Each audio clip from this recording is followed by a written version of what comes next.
Bar association के पूर्व महामंत्री राकेश तिवारी को बुधवार शाम 4:30 बजे एनआरआई सिटी से उठाया गया। पुलिस और स्पेशल टीम उन्हें लेकर पूछताछ के लिए पुलिस लाइन पहुंची। इस बात की भनक लगते ही लाइन में अधिवक्ताओं का जमावड़ा लगना शुरू हो गया। इसके बाद पुलिस के उच्च अधिकारियों के आदेश पर पुलिस की टीमें उन्हें लेकर नवाबगंज थाने पहुंची। इस दौरान पीछे सैकड़ों की संख्या में हिरासत लेने से नाराज अधिवक्ता नवाबगंज थाने पहुंचकर हंगामा नारेबाजी करने लगे। हंगामा बढ़ता देख मौके पर एक प्लाटून पीएसी काकादेव, स्वरूपनगर, कोहना, बेकनगंज, कन्नलगंज, क्वालटोली, बजरिया, रावतपुर समेत 10 थानों के फोर्स मौके पर बुलवा लिया गया।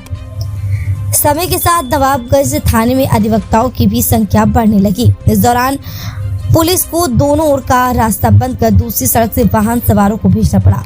अधिवक्ता नवाबगंज थाने के अंदर और बाहर जमा होकर अधिवक्ता राकेश तिवारी को छोड़ने की मांग पर अड़ गए। अधिवक्ताओं का कहना था कि पूर्व महामंत्री राकेश तिवारी को राजाराम हत्याकांड में बेवजह घसीटा जा रहा है। मामले की गंभीरता को देखते हुए करीब 8 बजे संयुक्त पुलिस आयुक्त अपराध विनोद सिंह मौके पर पहुंचे। उन्होंने हंगामा कर अधिवक्ताओं को समझाने का प्रयास किया। इसके बाद अधिवक्ताओं ने अधिवक्ता राकेश तिवारी से पूछताछ की। शाम 4:30 बजे से शुरू हुआ घटनाक्रम देर रात 12 बजे तक जारी रहा। इसके बाद तिवारी को मुचल का भरवा कर छोड़ा गया।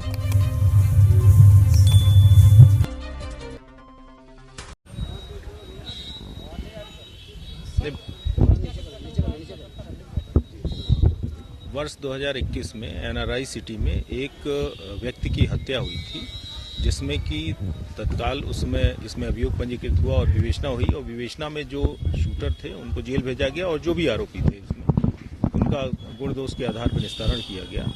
जो मृतक थे उनके पुत्र के द्वारा अप्रैल माह में एक एप्लीकेशन दी गई थी, किंतु उस पर कोई कार्रवाई नहीं होने के कारण उनके द्वारा तकरीबन 1-2 महीने पहले एक एप्लीकेशन पुनः दी गई और इस विवेचना से असंतुष्टि जाहिर की गई और उनके द्वारा कहा गया कि इसमें जो मुख्य लोग हैं, मुख्य साजिशकर्ता हैं, उनके खिलाफ कोई कार्रवाई नहीं की गई है।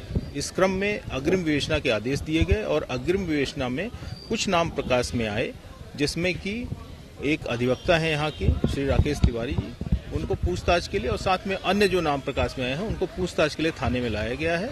किसी की कोई गिरफ्तारी अभी नहीं की गई है, सिर्फ पूछताछ चल रही है जो विवेचना का एक भाग है। सर, कितने लोगों को आज उठाया गया, कितने लोगों से पूछताछ हो रही है? 3 लोगों से पूछताछ हो रही है। इसमें अभी किसी की गिरफ्तारी नहीं है, ये पूछताछ है। ये एफआईआर पहले ही पंजीकृत थी जिसमें चार्जशीट लगी थी। ये अग्रिम विवेचना के क्रम में। क्या व्यापारी हैं या जो है? हाँ, 2 व्यापारी ये एनआरआई सिटी के डायरेक्टर हैं। नहीं, इसमें ये बेसिकली विवेचना का भाग है। चूंकि वो अधिवक्ता है इसलिए उनके समर्थक में जो अधिवक्तागण है वो आ गए हैं, लेकिन चूंकि इसमें जो फर्दर इन्वेस्टिगेशन है उसमें जैसे तथ्य प्रकाश में आएंगे, अभी हमने उनको एक मौका दिया है कि जो हमारे पास जो साक्ष्य हैं वो उनको काउंटर करें।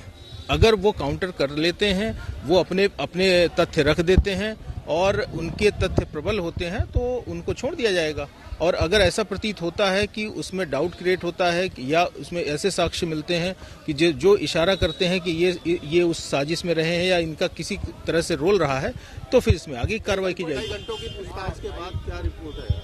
नहीं, अभी तो चल रही है, अभी पूछताछ चल रही है। अभी इतनी जल्दी हम उस निष्कर्ष पे नहीं निकलेंगे जब तक कि पूरी पूछताछ पूरी न हो जाए। सर, कोई शूटर पकड़े गए? नहीं, कोई शूटर पहले पकड़े जा चुके थे।